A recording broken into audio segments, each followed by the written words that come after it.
The live TV, सच सबसे आगे। नमस्कार, मैं हूं रंजीत झा और आप देख रहे हैं द लाइव टीवी। इजराइल और फिलिस्तीन के बीच छिड़ी जंग को लेकर अब सोशल मीडिया में बहस इस बात को लेकर है कि दुनिया का कौन सा देश इस वक्त किसके साथ खड़ा है। फिलिस्तीन से हमास संगठन ने जो इजराइल पर हमला किया, रॉकेट पर रॉकेट दागे, 5000 रॉकेट दागे, इजराइल के कई नागरिकों की मौत हुई। उसके बाद कई देशों की प्रतिक्रिया भी आई। किसी ने फिलिस्तीन का समर्थन किया तो किसी ने इजराइल के लिए सहानुभूति भी दिखाई, जिसमें हमारा भारत भी है और अमेरिका भी है जो इजराइल के समर्थन में खड़ा है।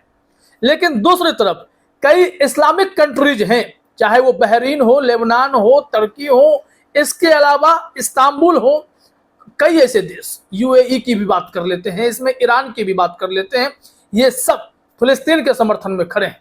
लेकिन उससे भी बड़ी खबर इस वक्त सामने आई है। सोशल मीडिया में दावा किया जा रहा है कि किम जोंग यानी नॉर्थ कोरिया वाले, उन्होंने फिलिस्तीन का समर्थन कर दिया है। सोशल मीडिया में ऐसा दावा है। ऑफिशियली हम इसकी गारंटी नहीं ले सकते, लेकिन मिल्लत टाइम्स ने एक पोस्ट किया है। तस्वीर अपने स्क्रीन पर देखिए, किम जोंग की तस्वीर है और मिल्लत टाइम्स ने लिखा है कि फिलिस्तीन सिर्फ अरबों और मुसलमानों का मसला नहीं है, बल्कि दुनिया के तमाम आजाद लोगों का मसला है। शिमली कोरिया के राष्ट्रपति का बयान।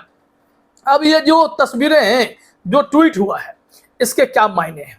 सोशल मीडिया पर यह दावा आम हो चला है कि किम जोंग ने फिलिस्तीन का समर्थन इसलिए किया है क्योंकि वो चाहते हैं कि फिलिस्तीन जिस हक की लड़ाई लड़ रहा है, हमास जिसके लिए उसके लड़ाके इजराइल पर हमला कर रहे हैं, वो फ्री फिलिस्तीन की बात कर रहे हैं। इजराइल को वो अपना हिस्सा मान लेंगे क्योंकि नक्शा में फिलिस्तीन का अंग इजराइल है, लेकिन इजराइल का कहना है कि फिलिस्तीन को हम कुचल देंगे और इजराइल फिलिस्तीन को अपने भीतर समेट कर रखना चाहता है।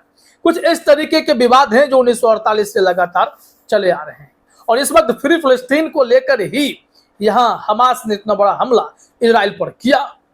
तो किम जोंग इस वक्त बताया जा रहा है कि वो फिलिस्तीन के समर्थन में खड़े हो गए। इसके पीछे की कई वजह भी हैं, वो समझना जरूरी है। वजह क्या हो सकती है कि किम जोंग को फिलिस्तीन के प्रति सहानुभूति नजर आ रही है? दरअसल यहां गौर करने वाली बात यह है, किम जोंग का स्टैंड जो हमेशा होता है वो अमेरिका के खिलाफ होता है। ऐसे में अमेरिका जब इजराइल के साथ खड़ा हुआ है तो निश्चित तौर पर उसके उलट उनका फैसला होगा। जब यूक्रेन और रूस की लड़ाई हो रही थी तो किम जोंग उस वक्त रूस के साथ खड़े थे। इतना ही नहीं, चीन के साथ खड़े हो जाते हैं, पाकिस्तान के भी साथ खड़े हो जाते हैं। तो किम जोंग इस वक्त फिलिस्तीन के साथ खड़े नजर आ रहे हैं। क्या हुआ है इस मामले में, कौन से देश ने क्या प्रतिक्रिया दी है, उसे अगर समझेंगे तो फिर किम जोंग के स्टैंड को भी आप समझ पाएंगे। बात बात पर वो अमेरिका को हमले की चेतावनी देते रहते हैं। हाल ही में उन्होंने अगस्त में और सितंबर में भी चेतावनी दी थी। इस संबंध में चलिए हम आपको एक बीबीसी की रिपोर्ट दिखाते हैं। इस रिपोर्ट में बताया गया है कि दुनिया भर के देश इस वक्त किस तरीके से दो हिस्सों में बटे हुए नजर आ रहे हैं। जैसे रूस और यूक्रेन की लड़ाई हुई थी तो उस वक्त ऐसा हो गया था कि कई ऐसे देश थे जो रूस के साथ खड़े थे, तो कई ऐसे देश थे जो यूक्रेन के साथ खड़े थे। अब यहाँ फिलिस्तीन और इजराइल की जंग है तो यहाँ भी देश का समर्थन तो बटेगा। भारत और अमेरिका जैसे बड़े देश इस वक्त इजराइल के समर्थन में आकर खड़े हो गए। हमास को आतंकी संगठन ही बताया गया है। तो ऐसे परिस्थिति में हमास के साथ में ईरान के संसद में भी नारेबाजी हुई, सड़कों पर भी लोग निकले, बहरीन से लोग निकले, इस्तांबुल से लोग निकले। इस तरीके से सड़कों पर आकर मिठाइयां, जश्न जो है, पटाखे फोड़े गए। ये बताया गया कि फ्री फिलिस्तीन के लिए हमास के लड़ाकों ने जो कदम उठाए हैं वो काबिले तारीफ है। हालांकि इजराइल में जिस तरीके से लोगों की मौत हुई, जवाबी कार्रवाई में इजराइल ने भी हमास पर जोरदार हमला किया है, वहां भी सैकड़ों लोगों के मारे जाने की खबर है। अब ऐसी परिस्थिति में युद्ध तो किसी चीज का निदान है नहीं, लेकिन इनके जो मसले हैं वो समाप्त हो नहीं रहे। इस परिस्थिति में अब जरा समझना पड़ेगा कि दुनिया भर के देश जिस तरफ खड़े हुए हैं और उसी के हिसाब से कैसे किम जोंग का स्टैंड बदल जाता है। कैसे उन्होंने सिर्फ अमेरिका के खुन्नस में शायद उन्होंने फिलिस्तीन का समर्थन किया होगा, ऐसा माना जा रहा है। चर्चा छुड़ती है, बहस छुड़ती है तो बात ऐसी है बीबीसी न्यूज ने भी लिखा है, इजराइल फिलिस्तीनी संघर्ष, सऊदी अरब, यूएई, अमेरिका समेत किस देश ने क्या कहा है। यहां सीधे तौर पर आएंगे अमेरिका के स्टेटमेंट पर कि अमेरिका ने क्या कहा है। यहां लिखा हुआ है कि जो बाइडेन ने चरमपंथी संगठन हमास को सीधा संदेश देते हुए कहा है कि अमेरिका इजराइल के साथ खड़ा है। बाइडेन ने कहा, हमास त्रासदी के इस क्षण में मैं उनसे और दुनिया से कहना चाहता हूं कि अमेरिका इजराइल के साथ खड़ा है और हम उनका समर्थन करने में कभी पीछे नहीं हटेंगे। हम यह सुनिश्चित करेंगे कि उनके नागरिकों को अपनी रक्षा के लिए जो भी मदद चाहिए होगी हम उन्हें देंगे। फिर उन्होंने आगे कहा है कि पूरी दुनिया सुबह से देख रही है कि इजरायली शहरों पर हजारों रॉकेट गिरे हैं। हमास के आतंकी इजराइल में घुस रहे हैं और वो न केवल इजरायली सैनिकों को मार रहे हैं बल्कि आम लोगों को भी सड़कों और उनके घरों पर मार रहे हैं। मैंने आज सुबह प्रधानमंत्री नेतन्याहू से बात की है। मैंने उनसे कहा है कि इस आतंकी घटना के समय अमेरिका उनके साथ है और इजराइल के पास आत्मरक्षा का अधिकार है। यानी कि डिफेंस में इजराइल भी कार्रवाई करेगा और इजराइल के इस जवाबी कार्रवाई के बाद हमास को भी बड़ा नुकसान हुआ है। वहीं अगर भारत की बात करें तो प्रधानमंत्री नरेंद्र मोदी भी इजराइल के साथ ही खड़े हुए।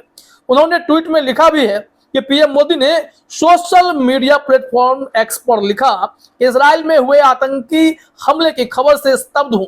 हमारी संवेदनाएं और दुआएं हमले के पीड़ित लोगों और मारे गए लोगों के परिवार के साथ हैं। हम इस मुश्किल घड़ी में इजराइल के साथ खड़े हैं।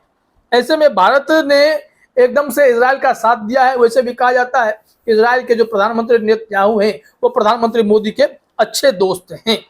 अब यहाँ फिलिस्तीन का मसला आ गया तो सऊदी अरब ने भी प्रतिक्रिया दी। उनका भी कहना हुआ कि हम बार बार यह इजराइल को चेतावनी देते रहे हैं कि फिलिस्तीन के मामले में आपको अपने कदम पीछे खींचने होंगे, लेकिन फिर फिलिस्तीन की बातें जो हैं वो मुकम्मल नहीं हो पा रही। ऐसे में फिलिस्तीन बार बार हमला भी कर दे रहा है। क्योंकि इजराइल हमेशा से फिलिस्तीनी नागरिकों पर कहर बरपाता रहा है तो समय समय पर जवाबी कार्रवाई फिलिस्तीन से होता है, लेकिन इस बार का हमला बहुत बड़ा था और इसी कारण से यह माना जा रहा है कि अमेरिका ने जैसे ही यहाँ पर साथ दे दिया इजराइल का तो फिर देखिए स्थिति ऐसी हो गई कि किम जोंग तो उसके उलट काम करते हैं। और ऐसा क्यों होगा, जरा कुछ खबरों को देख लीजिए, हेडलाइंस देखेंगे तो आपको चीजें समझ में आ जाएंगी। ये इंडिया टीवी की खबर है। इसमें हेडलाइन में लिखा गया है, अमेरिका और दक्षिण कोरिया के खिलाफ युद्ध की तैयारी में जुटे किम जोंग, रूस से मांगे खतरनाक परमाणु बम वर्षक विमान। ये इन्होंने मांग किए हैं। इन पर क्या है, इरादा क्या है इनका कि ये अमेरिका पर हमला करेंगे। निश्चित तौर पर किम जोंग उसके उलट खड़े होंगे जहां अमेरिका खड़ा होगा। अमेरिका अगर इजराइल का समर्थन कर रहा है तो किम जोंग इस वक्त फिलिस्तीन के समर्थन में आकर खड़े हो गए होंगे, जैसा कि सोशल मीडिया में दावा किया जा रहा है। एक और हेडलाइन हम आपको दिखाते हैं। ये एबीपी न्यूज की खबर है और एबीपी न्यूज ने इसमें वो तस्वीरें भी किम जोंग की साझा करते हुए लिखा है कि Kim Jong ordered for war.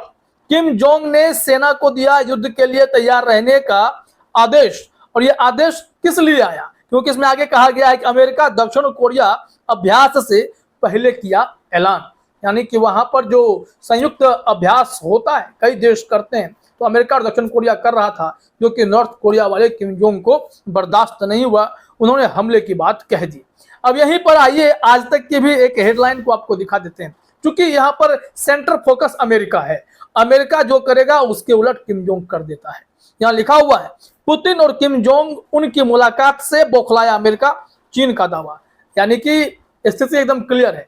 America को भी टेंशन हो जाती है जब किम जोंग चीन से, रूस से, ऐसे देश से मुलाकात करने पहुंच जाता है और बड़ी बड़ी बातें वहां पर हो जाती हैं, रक्षा सौदा हो जाता है।